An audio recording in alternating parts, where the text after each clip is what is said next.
Hello everyone, it's Rick Arter here, back once again, and I started to lower down this 1970 Chevelle from Revell, the one that I'm doing for the Dave Parker build, and I decided that I would show you guys exactly how I am lowering this car. If anybody was wondering or interested to lower a car similar to this, just show you guys an easy way to do it. Now there's a couple ways that you can do this. You can do it easy or you can do it hard, depending on how much you want to lower it.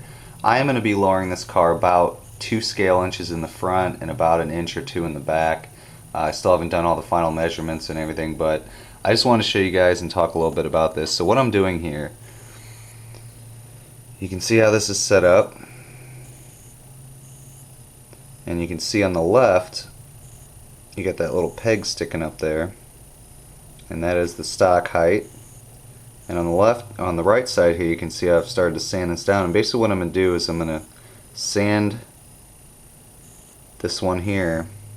That's where the stub for the axle comes out. I'm going to sand that down flat to right above where that round starts there, and that's going to be where I'm going to have it. And then I'm going to adjust this here, which mounts onto the frame, accordingly to get that all level. Now this isn't technically a scale accurate way to do this. Technically what I could have done is just cut off the nubs right here and just moved them up. But either way, in 1/24th or 1/25th scale, with everything set up, at least on this car, you're not really going to notice anything like that. And I have enough clearance under the engine that I might have to do a little bit of sanding here on this bottom cross member, but everything's going to fit perfectly fine. And so basically, if I can put this together to show you guys,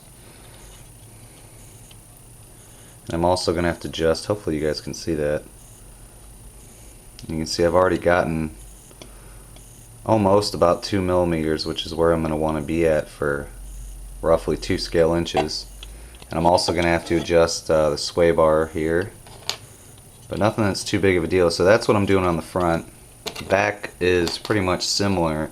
You can see I've marked the points here with the black Sharpie. I've already started to sand down where the shocks would be, or the coil spring mounts would be. And I haven't quite finished up the rear axle all the way, but it's good enough for what I'm doing now. You can see the points here that are where they would mount onto the chassis.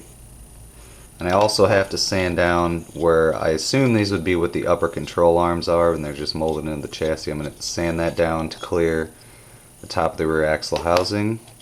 But since I'm not doing a very dramatic drop, everything's going to fit perfectly fine. And the wheels and tires I'm using, I'll just fit up inside the wheel wells nicely like that. And on the front, be a similar procedure. So that is just a quick overview of how I'm doing this. If you're interested to see more, check out the build log that I'm doing on this, the Dave Parker tribute build on the 19th. That about wraps it up for the basics on how I'm lowering the 70 Chevelle SS454 model kit from Revell, 1/24 scale. If you have any questions, comments, anything you guys want to know, feel free to leave it below this video. I appreciate everybody watching, and I hope you guys all have a great day. Lots more videos to come.